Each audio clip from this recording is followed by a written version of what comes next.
እዚህ ላይ የምትመለከቱት ሰው እንግዲህ ሙስሊም ነበርኩኝ ከዛ ወደ ክርስትና ሄጄ አሁን ቀሲስ ነኝ ምናምን እያለ ነው። እስቲ እንስማው። አላህ ሁሉን ቻይ ነው ብለህ ታምናለህ አይደል? አዎ። መውለድ አይችልም? ከፈለገ ሊችል ይችላል። እሱ ከማን ነው የሚወልደው? ሐረሪ ብሔራዊ ክልል የክልሉ መጅሊስ ነው። ለዚህም ነው ሐረር ከተማ ውስጥ መጠጥ መሸጥ አይቻልም ብሎ አዋጅ ያስነገረው። ይሄን አትንካው።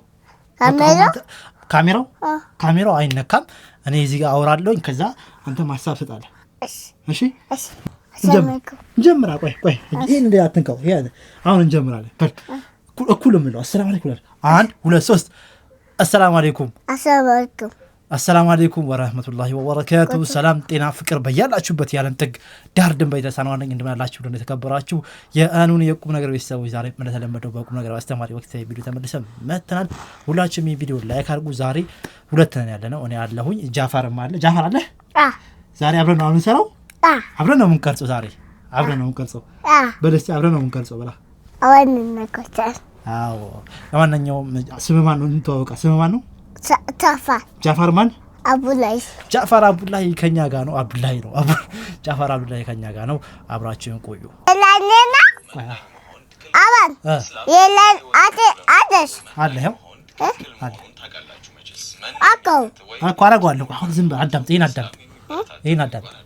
በኢስላም የዱንያ ህይወትን ሙሉ ለሙሉ ጥሎ መናኝ መሆን ክልክል መሆኑን ታውቃላችሁ መቼስ። መናኝነት ወይም ህይወትን ሙሉ ለሙሉ በተው በኢስላም የሚበረታታ ተግባር አይደለም። ኢስላም በዋናነት የዱንያና የአኺራ ህይወት ተመጣጣኝና ሚዛናዊ ሆኖ የሚኖርበት ስርዓት ነው። በዱንያ ፍቅር ያለቅጥ ክንፍ ማለትም ለአኺራ ብሎ ሁሉን መተውም ተወዳጅ ባህሪያት አይደሉም። አላህ Subhanahu Wa Ta'ala በቅዱስ ቃሉ ሚዛናዊ መሆን እንደሚያስፈልግና ህይወትን በዚህ መልክ ማመጣጠን እንደሚገባ፣ በዱንያ ላይ ተግቶ መኖር ለአኺራ ህይወትም መልፋት ከአንድ ሙስሊም የሚጠበቅ ተግባር መሆኑን ይነግረናል። ስለዚህ ሁሉም ህይወታችን መርካቶ ወይም ደግሞ ውሎና አዳራችን መስጂድ እንዲሆን አይጠበቅም። መርካቶም በሰዓትና ሁኔታው፣ የዒባዳ ተግባራችንም በጊዜና በቦታው መሆን ይኖርበታል። ህይወታችንን በዚህ ሚዛናዊ ጭብጥ ብንመራው ይገባል። ማሻአላህ እጅግ በጣም ድንቅ መልእክት ነው። ብዙ ጊዜ ሰዎች ወይም አንዳንድ ሰዎች ወይ ለአንዱ ወይ ለአኺራው ይሆናሉ ወይ ለዱንያው ብቻ ይሆናሉ። ይህ ደግሞ ተገቢ ያለ እዚህ ዱንያ እስካለ ድረስ ማነው ዱንያውንም አኺራውንም ሳንዘነጋ ለሁለቱም መኖር ነው። መርካቱን በሰዓቱ ሰላታችንን በሰዓቱ። እጅግ በጣም ደስ የሚል መልእክት ነው። ጃፉ ከዚህ ምን ተማርክ? ምን ተማርክ? አሁኑ ቪዲዮ ላይ ምን ተማርክ እኮ? ከዚህ ቪዲዮ ምን ተማርክ? ከዚህ እስቲ ንገረኝ። እሺ ምን አለ? እሺ አሰላሙ አለይኩም ብላ አሰላሙአለይኩም ሰላም እያልካችሁ መሀል ማለት አትተፋሺ። እችን ፓለስታይናዊ እናት የእምነት ጥንካሬ ሳታደንቁ ማለፋችሁም ተመልከቱ። ከሞተ ልጇ አስክሬን ጎን ሆና ይህንን ነው የምትናገረው። ላኢላሃ ኢላላህ በሉ ልጆቻችን እኮ ለፓለስታይን መስዋዕት ነው የሆኑት፣ ሊቆጫችሁ አይገባም እያለች ሌሎች የሚያለቅሱ እናቶችን በጩኸት ስትመክር ትሰማለች። በአንድ ወቅት ይቺ ፓለስታይናዊ እናት መነጋገሪያ ሆና ነበር። ከተናገረችው መካከል ወላሂ እላችኋለሁ ሁሉም ልጆች እዚህ የሞቱት ያሉት ለፓለስታይን መስዋዕትነት እየከፈሉ ነው፣ ልትቆጩ አይገባችሁም። አላህ ምን አይነት ክብር ነው የሰጣቸው፣ አልሐምዱሊላህ እንዲህ አይነት ክብር ስለሰጣቸው ስትል ትሰማለች። እንግዲህ እንዳልኳችሁ ከሞተ ልጇ አስክሬን ጎን ቆማ ነው። እናም በተደጋጋሚ ከምትለው መካከል አሽሃዱ አን ላ ኢላሃ ኢላላህ ወአሽሃዱ አነ ሙሐመድን ረሱሉላህ ስትል ትሰማለች። ከአላህ ሌላ በእውነት የሚገዙት አምላክ የለም፣ ሙሐመድም የአላህ ነብይ ናቸው ስትል ነው እንግዲህ ይህንን በተደጋጋሚ የምትለው ማለት ነው። እስኪ ሰሙት።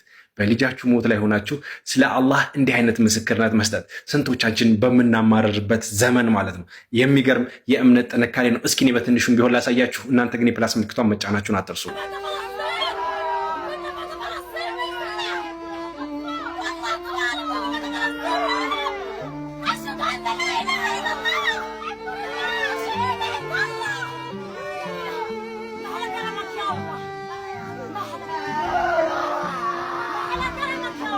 ገርም ነው። የጠንካሮች የጀግናዎች የሰብረኞች መፍለቂያ ፋለስጢን ጋዛ ነች። ሱብሃንአላህ። እዛ ቦታ ላይ ግን ሀዘን ብቻ ሳይሆንም ደስታም አለ።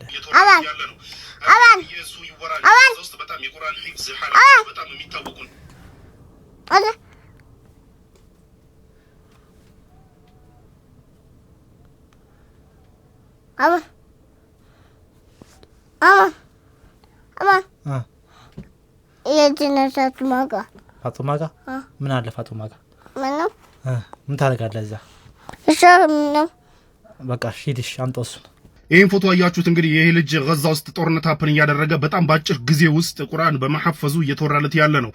ባይ ዘ ወይ የሱ ይወራ እንጂ ጋዛ ውስጥ በጣም የቁርአን ሂፍዝ ሐለቃዎች በጣም የሚታወቁ ናቸው። ጋዛ ከህዝብ ቁጥሩ አንፃር የሐፊዞች ቁጥሯ በጣም ሬሾ ትልቅ ነው። እንደ ጋዛ አይነት ከህዝብ ቁጥሩ አንፃር ብዙ ሐፊዝ ያለበት ሀገር የለምና የቁርአን ሂፍዝ ሐለቃ በጋዛ ውስጥ ምንም ሀፕን ያድርግ የጦርነት ይቀጣጠል ምንም ሰው ይፈናቀል ምናምን እንጂ ተፈናቅለው እንኳን የተፈናቃይ ዋሽ ምድሮ ድንኳን ውስጥ እየኖሩ በሸራ የተሰራ ድንኳን ውስጥ እንኳን እየኖሩ የቁርአን ሂፍዝ አይቆምምና ያው ከጀርባ የምታዩት ፎቶ ደግሞ በሰላሙ ጊዜ በየመስጂዶቹ ያሉ የቁርአን የሂፍዝ ሐለቃዎች ናቸው። ወንድ ኃይል ሴት ኃይል ምናምን ይተሐፈዛልና ጋዛ ውስጥ ያ ሁሉ ጦርነት ሀፕን ያደረገ ያ ሁሉ ነገር ይቀጣጠል ጦርነት ይቀጣጠል ምንም ሰው ይፈናቀል እንጂ ሂፍዝ አይቆምም ማለት ነው። ሶ እኛ ግን ያው እዚህ ከተማ ውስጥ ደቅ ብለን ክትፎና ወላንዳችን እያገላበጠን ሁሉ እንትን አንልም። በሰላሙ ሀገር አንሐፍዝም። ለማንኛውም this is why you can't beat these people እነዚህን ህዝቦች ልታሸንፋ ልሰብራቸው ማችለው አንዱ ይሄ ነው። ምንም ሀፕን ያድርግ ከቁርአን ራሳቸውን አያርቁም። ሂድ የለም ሂድ ይቀረስኩ የለም ሂድ ይቀረስኩ ነው የለም ሂድ ታዳጋ ሂድሽ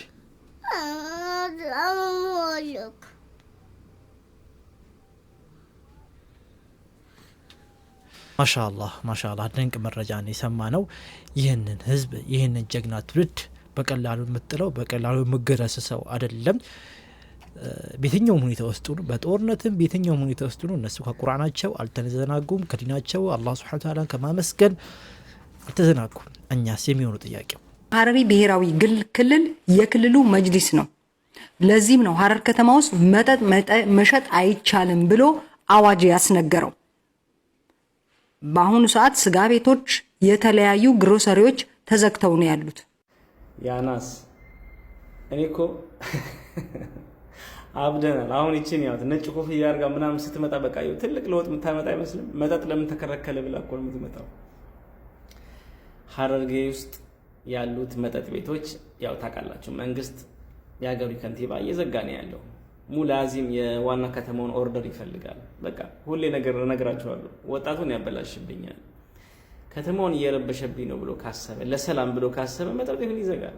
ምንም ሸሪዓ የለው እስልምናም የለው ምንም የለው። የሆነ ነገር ስትባሉ ፊት ብላችሁ እዛ ትመጣላችሁ። መጠጥ አይፈቀድም። በነገራችን ላይ ስለ መጠጥ ልንገራችሁ። ይሄን ነገር የሚጠጣ ሰው ራሱ ይደግፈዋል። ማቆም ይፈልጋል ግን ፑሽ የሚያደርገው የሚያቆምበት ሰው አሁን ስለ ጫት ቃል ጠይቋቸው ጫት እንዲቆም ይፈልጋሉ። ግን እንዴት ያቆሙት? አያችሁ መጠጥም ልክ እንደዚህ ነው። ስለዚህ የሚጠጣው ራሱ ቢዘጋ ደስ ይለዋል። በቃ ምንም ቾይስ የለውም። በጊዜ ቤቱ ይገባል። የመጠጥን ግን ችግር ታቆታላችሁ። ልጆች በየቦታው የሚወለዱት ልጆች ማስተዳደር የሚያቀተን ትምህርት ቤት መክፈል የሚያቀተን የመፋታት ብዙ አይነት ችግሮች የመጠጥ ለውጦች ናቸው። መጠጥ የሚያመጣው ስንቶቻችን በመጠጥ ተነሳል ቤቱ ፈርሷል። አልፈረሰም። ቁማር መጠጥ በቃ የሐረርጌ መንግስት አይሰማህም። በቃ ተከልክሏል። በቃ አይቻልም። መጠጥ ቤት ክልክል ነው። ቁማር ክልክል ነው። ምንድነው እስልምናው ይሄ? ስለዚህ ብራቮ ሁሉም ከተሞች ከዚህ ሰው እየተማሩ ይገባል። የሚገርም ስራዎች እየሰሩ ነው። እንደው እዛ ሄዳችሁ ኮርስ ለአንድ ወር ቁጭ ብላችሁ ኮርስ ብትወስዱ ጥሩ ነው። እንደዚህ አይነት ሰዎች ለእስልምና ካላቸው ጥላቻ ነው ሸሪዓ ምናምን የሚሉት። እኔ አላህ ሀገራችን አላህ ሰላም ያርግልን። ሰላም ሰላም ይሁንልን። ኧረ የሚገርም እኮ ነው ሰው ለምን አልሰቀኩም? ኧረ ተው አንተ ልግለጽበት። ኧረ ተው አቤት መጀመሪያ ደማ አለከው አላደርግልህም እና ለምን መጠጥ አልጠጣሁም ለምን አልሰከርኩም ለምን ትቦ ስር ወድቄ አልተገኘሁም ብሎ ይጮሃል። አላህ ሁሉን ቻይ ነው ብለህ ታምናለህ አይደል? አዎ። መውለድ አይችልም?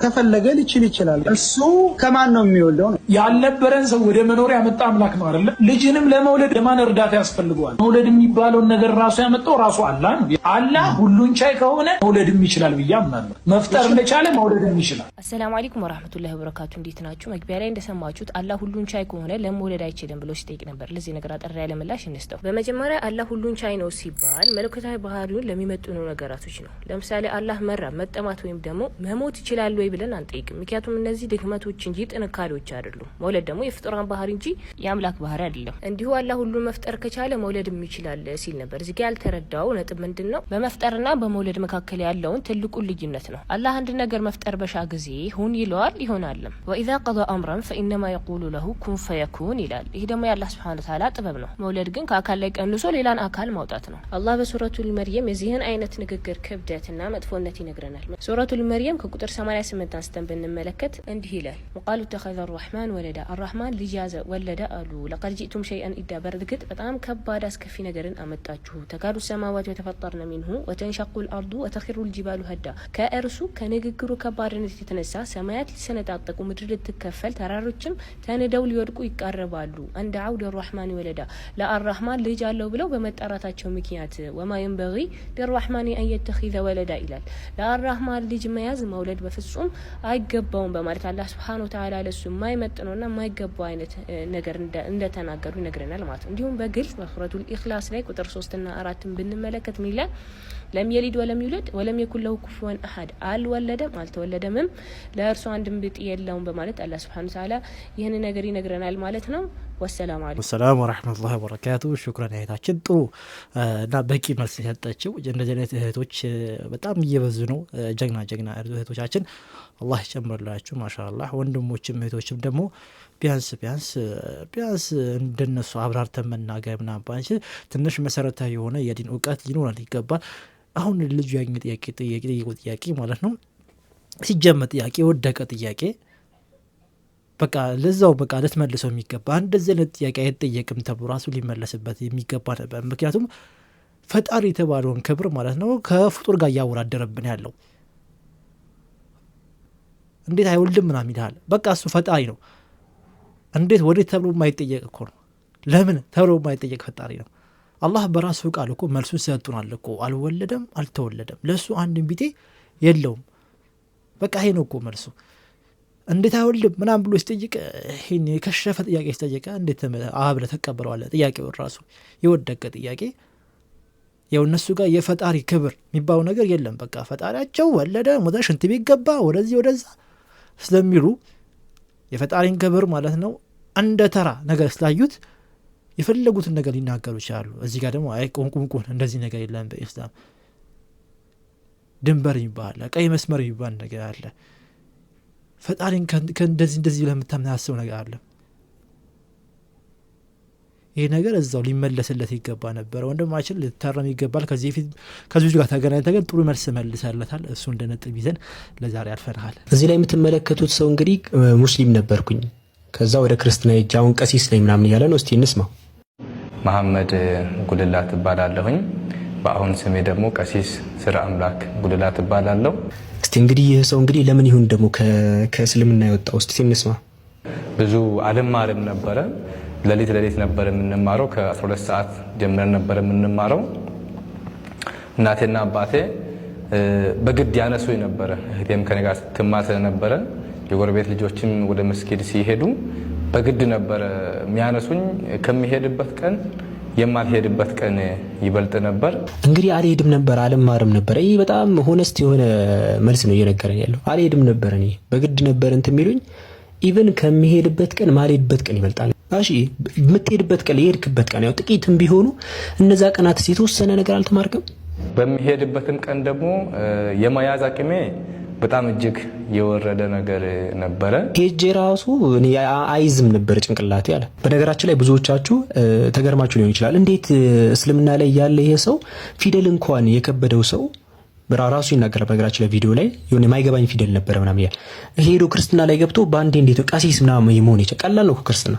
አሁን ይሄ የምትመለከቱት መጽሐፍ ቅዱስ እዚህ ውስጥ እንኳን ክርስትና የሚመለከተው መጽሐፍ ይሄ ነው። ይታያቸዋል። ይሄ ነው እንዳለ በዚህ ሳይድ ያለው የአይሁዶች መጽሐፍ ነው። እነሱ የክርስትና ሳይኖር በፊት የነበረ መጽሐፍ። ክርስትና የሚባል ነገር አያውቅም። ምንም ነገር ከክርስትና ጋር ምንም የሚያገናኘው ነገር የለም። ይሄ ነው የክርስትና መጽሐፍ። እዚህ ውስጥ እንኳን የአምላክ ንግግር የለም። ይህ የምወደው ልጄ ነው የሚል አንድ ድምጽ አለ ይላሉ። ከዛ ውጭ ሌላ ምንም ነገር የለም። ኢየሱስ ዮሐንስ 8:40 ላይ ዮሐንስ ወንጌል ምዕራፍ 12 ላይ ዮሐንስ ወንጌል ምዕራፍ 17 ላይ ከአምላክ የተቀበለው ንግግር እንዳለ ይናገራል። ግን ያ ንግግር አይታወቅም፣ የለም፣ እዚህ ውስጥ የለም። ኢየሱስ ራሱ የምኩራብ ላይ ለምሳሌ ሉቃስ 6:6 ላይ ብትወስዱ ምኩራብ ላይ እንዳስተማረ ይናገራል። ብዙ ጥቅሶች ላይ ምኩራብ ላይ ገብቶ አይሁዶች ምኩራብ መስገጃቸው ስራ ላይ እየሄደ ያስተምራቸው እንደነበረ ይናገራል። ግን ምንድነው ያስተማረው ምኩራብ ላይ የለም። ክርስትና ላይ ከምንጩ ምትቀዱበት ቦታ የለም። ምንጩ ራሱ የለም። ቤተክርስቲያን ላይ 5 ነገር ይነግሯችሁ ይችላል። ማደ ሚስጥራት ብለው ሚስጥረ ስላሴ፣ ሚስጥረ ስጋዌ፣ ሚስጥረ ጥምቀት፣ ሚስጥረ ትንሳኤ ሙታንና ምንድን ነበር ያኛው ሚስጥረ ቁርባን ብለው ይነግሯቸዋል። ለምሳሌ አንዱ ሚስጥረ ስላሴ ብለው ቀድሞ ይጭኗቸዋል። ስላሴ በአካል በስም ምናምን በግብር 3 ናቸው በመለኮት አንድ ምናምን ብለው ይጭኗቸዋል። ከዛ እዚህ ጋር ገብተህ የለም ማስረጃ እንደዛ ስላሌለ ትታገላለህ ነው። እዚህ ጋር ገብተህ ለምሳሌ አዲስ ኪዳን ትሄድና ማቴዎስ ወንጌል ምዕራፍ 28 የሆነ ስታጠምቁ በአብ ወልድ መንፈስ ቅዱስ ምናምን የሚለውን ትይዛለህ። ይሄው ስላሴ ትላለህ። አንድ ናቸው የሚል ባይኖረው የለም እኮ እዛ ላይ። ከዛ ትሄድና ወይ ብሉይ ኪዳን ላይ ትሄድና ብዝሃነት የሚያሳዩ እነ ዘፍጥረት ምዕራፍ 3 ቁጥር 2 ምናምን የመሳሰሉ ጥቅሶችን ትሄድና ትታገላለህ። ሌላ ከበድ ያለ ትምህርት ምንም ነገር የለም። ለማንኛውም ቴሌግራም ቻናል ግቡ። እዚህ ጋር ሊንክ አለ ባዮ ላይ ስትጫኑ ያደርሷቸዋል። ይሄኛውን ሊንክ ጽፋችሁ መሄድ ትችላላችሁ። ወዴት ካላችሁ ወደ ስራችሁ። እኛ ቪዲዮ ጨርሰናል። አብዱከሪም ጋር የሚላችሁ ፎሎ ማለት ትችላላችሁ። እኛን ሰብስክራይብ አድርጉ። ለዚህ ቪዲዮ ጥሩ መልስ ነው የሰጠው። የጉልላት ልጅ መሐመድ እንግዲህ ሙስሊም ነበረ። ነገር ግን ሙስሊም በነበረ ሳለ ምንም አይገባው ሰው ነበረ። ምንም ትምህርትም እውቀትም ከቁርአኑም የለም ነበረ። እዛ ሄዶ ግን ቀሲስ ሆኗል። ለዚህም በቂ መልስ ተሰጥቷል። ለማንኛውም ዲናችን እንወቅ፣ ዲናችን እንማር እያልን የዛሬ ቪዲዮ በዚሁ እንቋጨዋለን። ስንቋጨው ግን የሆን ነገር አትሱት። ኮመንት ላይ አካውንት አላችሁ። እዛ አካውንት ላይ የአቅማችሁን ጠብጠብ እያረጋችሁ ይህንን ትልቅ የሰደቀቱል ጃሪያ ተካፋይ እንድትሆኑ በአክብሮት ጋብዛለሁ። ሰላም አለይኩም ወራህመቱላሂ ወበረካቱ።